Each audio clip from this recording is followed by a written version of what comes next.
I have this old book called The Book of Virtues by William J. Bennett, and it has some incredible stories. Today I want to read you a story called The Magic Thread. Fifth graders, I would read this one to you in class, but even me as a grandma needs to learn the lesson in this story. This book is where I got the rebellion of the stomach that I think some of you have enjoyed. We want what we want right now. We don't like to wait, do we? None of us like to wait. Patience is a virtue that most of us do not have. This story is a French story. Once there was a widow who had a son called Peter. He was strong and an able boy, but he did not enjoy going to school, and he was forever daydreaming. So if you're like that, you don't have to worry about going to school now, do you? We want to go to school. Peter, what are you dreaming about this time? His teacher would say.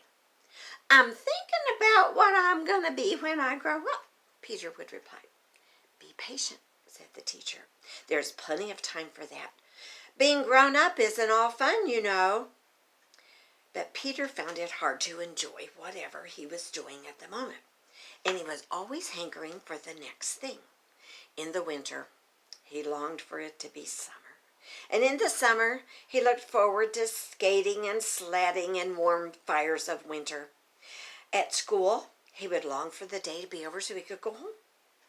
And on Sunday nights, he would say, oh, if only the holidays would come. What he enjoyed most was being with his friend Liesel. She was as good a companion as any boy, no matter how impatient he was, could have for a friend. When I grow up, I'm going to marry Liesel, Peter said to himself. Often he wandered through the forest dreaming of the future, and sometimes he would lay down on the soft forest floor in the warm sun, his hands behind his head, staring up the sky through the distant treetops.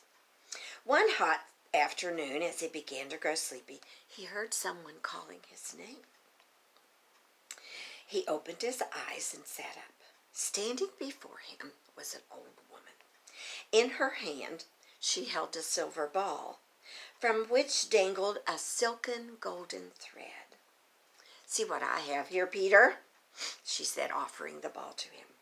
What is it? He said curiously, touching the fine golden thread. This is your life thread, said the old woman. Do not touch it, and time will pass normally. But if you wish for time to pass more quickly, you only have to pull the thread a little, and an hour will pass like a second. But I warn you, once the thread has been pulled out, it cannot be pushed back in again. It will disappear like a puff of smoke. The ball is for you. But if you accept my gift, you must tell no one. Or on that day you tell someone, you shall die. Now, do you want it? Peter seized the gift from her joyfully. It was just what he wanted. He examined the silver ball. It was light and solid, made of a single piece. The only flaw in it was the tiny hole from which the bright thread hung. He put the ball in his pocket and ran home. There, making sure his mother was out, he examined the ball again. The thread seemed to be creeping very slowly out of the ball, so slowly it could scarcely be noticeable to the naked eye. He longed to give it a quick tug, but he dared not do so, not yet. The following day at school, Peter sat daydreaming about what he would do with this magic thread. The teacher scolded him again for not concentrating on his work. If only he thought it was time to go home. Oh, then he felt the silver ball in his pocket. If he pulled a tiny bit of the thread, the day would be over. Very carefully, he took hold of it and tugged. Suddenly, Teacher was telling everyone to pack up their books and leave the classroom in an orderly fashion. Peter was overjoyed.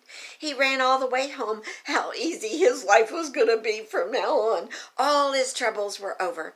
From that day forth, he began to pull the thread just a little every day. One day it occurred to him how silly it was to pull the thread just a little every day. If he gave it a harder tug, school would be over altogether. Then he could start learning a trade and marry Liesel. So that night, he gave a hard tug, and in the morning, he awoke to find himself apprenticed to a carpenter in town. He loved his new life, clambering about on roofs and scaffolding, lifting and hammering great beams into place, and the beams still smelled like the forest. But sometime, when payday seemed too far off, he gave the thread a little tug, and suddenly the week was drawing to a close. It was Friday night, and he had money in his pocket. Liesel had also come to town. She was living with her aunt, who was teaching her housekeeping. Peter began to grow impatiently for the day when they could be married. It was hard to live so near to Liesel and yet so far. He asked her, when can they get married? In another year, she said, then I will have learned to be a capable wife. Peter fingered the silver ball in his pocket. Well, the time will pass quickly enough, he said knowingly. That night, Peter couldn't sleep. He tossed and turned restlessly. He took the magic ball from under his pillow. For a moment, he hesitated. Then his impatience got the better of him, and he tugged at the golden thread. In the morning, he awoke to find that the year was over, and Liesel had agreed to marry him. Now Peter was truly very happy. But before the wedding took place, Peter received an official-looking letter. He opened the letter in trepidation and read that he was expected to report at the army barracks the following week for 2 years military service. He showed Liesel the letter in despair. Well, she said, there's nothing for it that we can do. We will just have to wait. But the time will pass quickly. You will see. There are so many things to do in preparation for our life together, she told him. Peter smiled knowingly. 2 years would seem like a lifetime to him. Once Peter had settled into life at the barracks, however, he began to feel it wasn't so bad after all. He quite enjoyed being with all the other young men, and their duties were not arduous at first. He remembered the old lady's warning to use the thread wisely, and for a while he refrained from pulling it. Oh, but in time, he grew restless again. Army life bored him with its routine duties and its harsh discipline. He began pulling the thread a little each week to make the week go faster. And it would be Sunday again, or he could speed up the time when he was due for a leave. So 2 years passed as if it had been a dream. Back home, Peter determined not to pull the thread again until it was absolutely necessary. After all, this was the best time of his life, everyone told him. He did not want it to be over too quickly. He did, however, give the thread 1 or 2 very small tugs just so he could speed up his marriage. He longed to tell Lisa his secret. Oh, but if he told anyone, he would die. On the day of their wedding, everyone, including Peter, was happy. He could hardly wait to show Liesel the house he had built for her. At the wedding feast, he glanced over at his mother. He noticed for the first time how gray her hair had grown recently.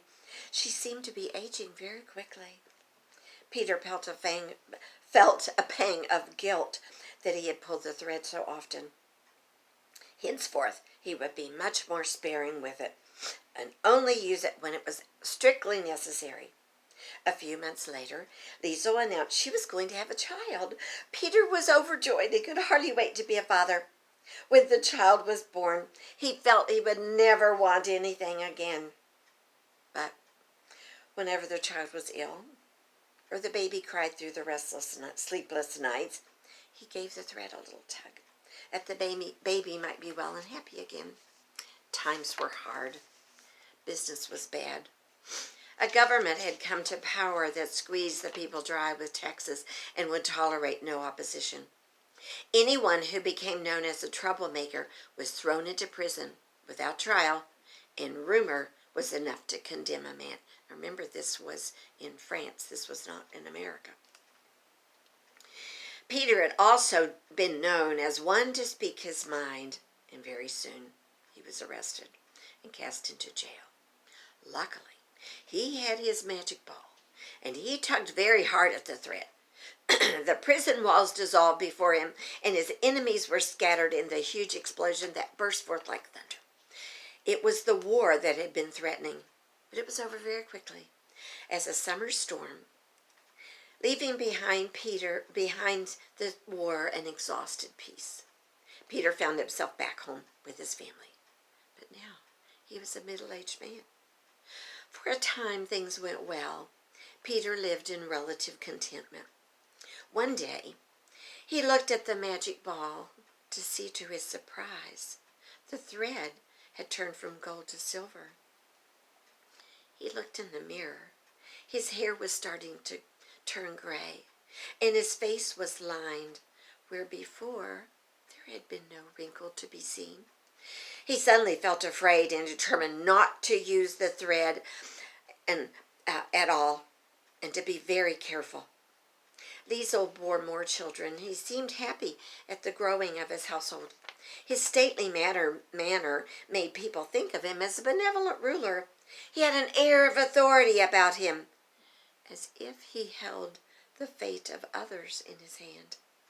He kept the magic ball in a well-hidden place from the curious eyes of his children, knowing if anyone were to discover it, it would be fatal.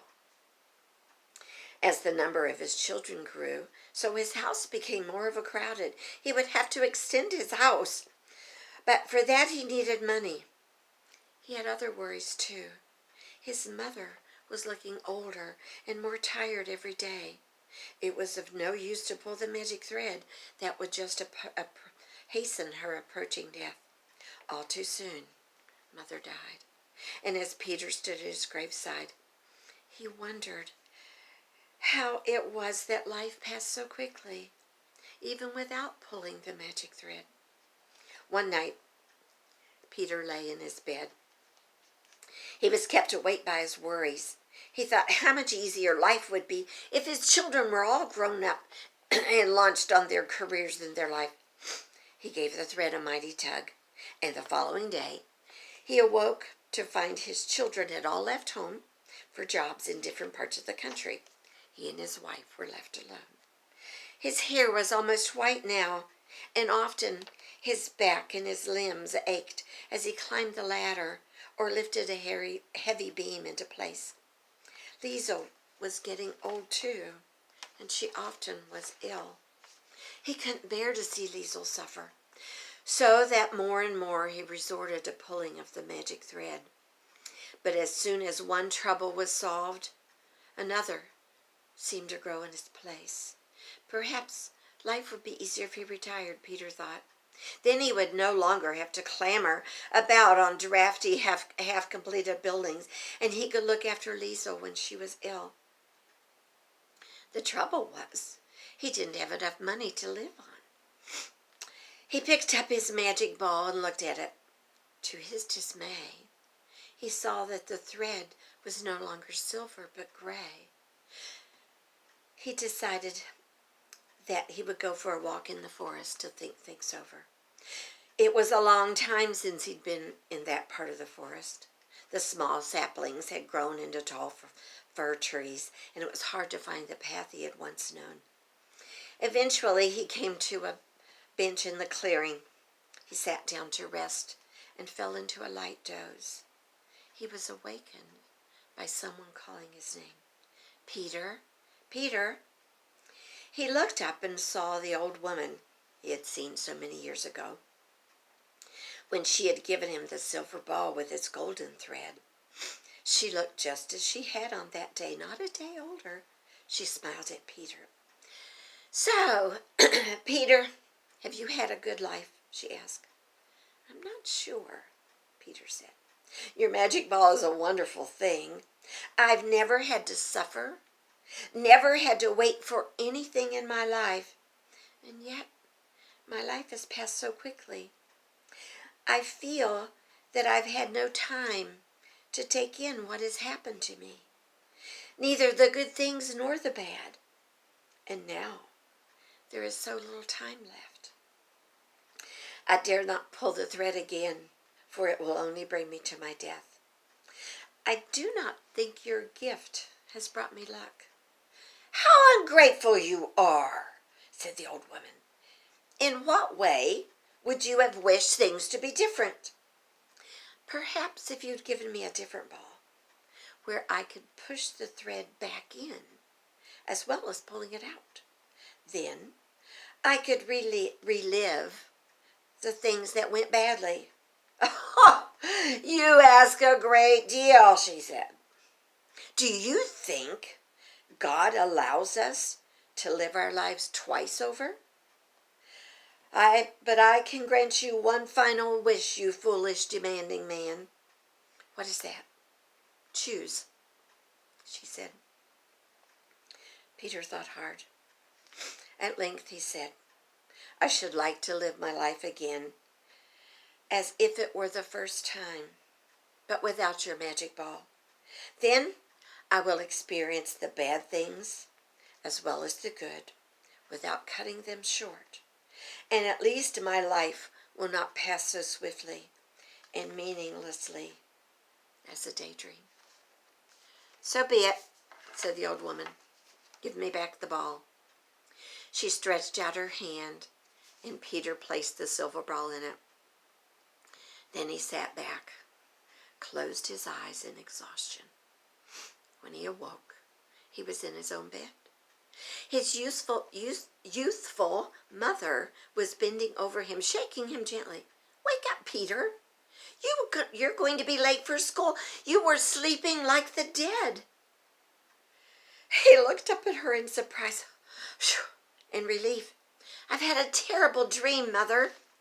I dreamed I was old and sick, and my life had passed like the blinking of an eye, with nothing to show for it, not even any memories." "Oh," Mother laughed and shook her head. "Son, that will never happen. Memories are the one thing we all have, even when we're old. Now hurry and get dressed. Liesel's waiting for you, and you're going to be late for school." As Peter walked to school with Liesel, he noticed what a bright morning it was. The kind of morning it felt good to be alive. Soon he would see his friends and his classmates, and even the prospect of his lessons didn't seem to be so bad. In fact, he could hardly wait. You know, the Bible says, "Our life is a vapor, which appeareth for a little while, and vanisheth away." Vapor is that steam that comes up when you're boiling water. And it's gone in just a minute. It goes into the air. Mrs. Auclairs lived a long life, taught many days of school. And my mind can quickly go back to first grade and third grade, junior high, and college, and being a bride, and being a new mother, and watching my children graduate from high school and college, and helping the boys pick out their engagement ring, anxiously awaiting that first grandchild to be born, and the 13th grandchild to be born. Life is a vapor. But you know, when we have trials, like we have right now, if I had a magic ball, I think I would tug it and get rid of the coronavirus and get us back to normal. But God has something for us to learn right now. And when we have trials, there's lessons to be learned. When the storms come, and the trials come, and the troubles come, we get to see God helping us if we let Him. We get to see, what does God have for me to learn? Now, sometimes I'm stubborn and I don't learn. If I don't learn the first time, I have to have another lesson, and I have to learn again and again. But God has given us this wonderful life. And He has so many blessings for us. Let's learn from the trials and the storms and learn what it is that God wants for us. And let's enjoy every day while we have the chance.